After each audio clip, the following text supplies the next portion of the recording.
elecciones del domingo 4 de julio nos han dejado una lección fundamental que ya conocíamos pero que parecía habíamos olvidado.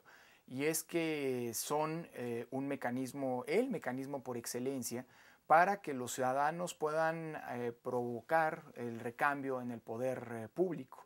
Y digo que lo sabíamos porque, bueno, ya la transición se ha ejemplificado, se ha plasmado precisamente en el empoderamiento del elector y su capacidad para producir eventualmente alternancia. Esto es algo, sin embargo, que sobre todo en el plano local se había venido olvidando y se había venido matizando frente a un fenómeno preocupante, un desafío de la consolidación de nuestro régimen democrático, que es el empoderamiento de los gobernadores, o si quiere de los ejecutivos locales, que han venido a constituir verdaderos centros de poder cuasi absoluto, cuasi omnímodo, que les permite controlar estructuras electorales, que les permite controlar órganos autónomos, mecanismos de control, etcétera, etcétera. Además, veníamos de una historia realmente preocupante en los años pasados.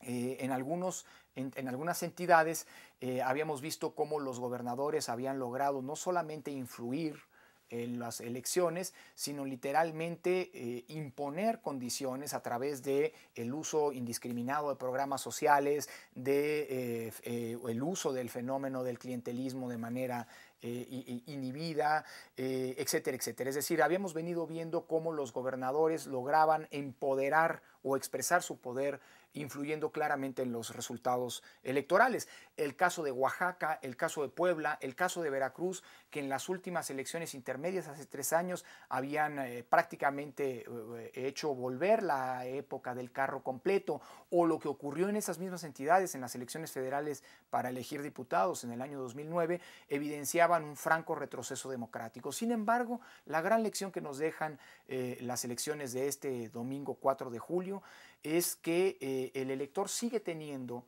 con su voto en sus manos la capacidad de decidir quién lo gobierna.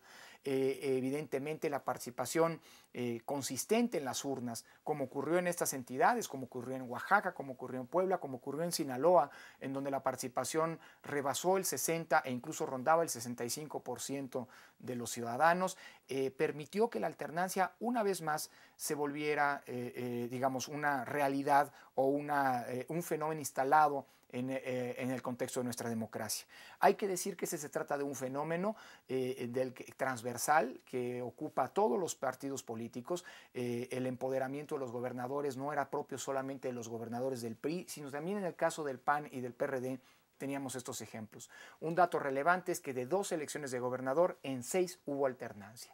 3 elecciones las pierde el PRI, pero 3 elecciones de gobernador las gana también el PRI. El caso de Zacatecas, que pasa del PRD al PRI, y el caso de Aguascalientes y Tlaxcala, que suponen, digámoslo así, que el fenómeno de la alternancia es propio no solamente, digámoslo así, de un partido o del gobierno de un partido, sino que es un asunto también transversal. Esa creo que es la gran lección y hay que decirlo, es una buena lección.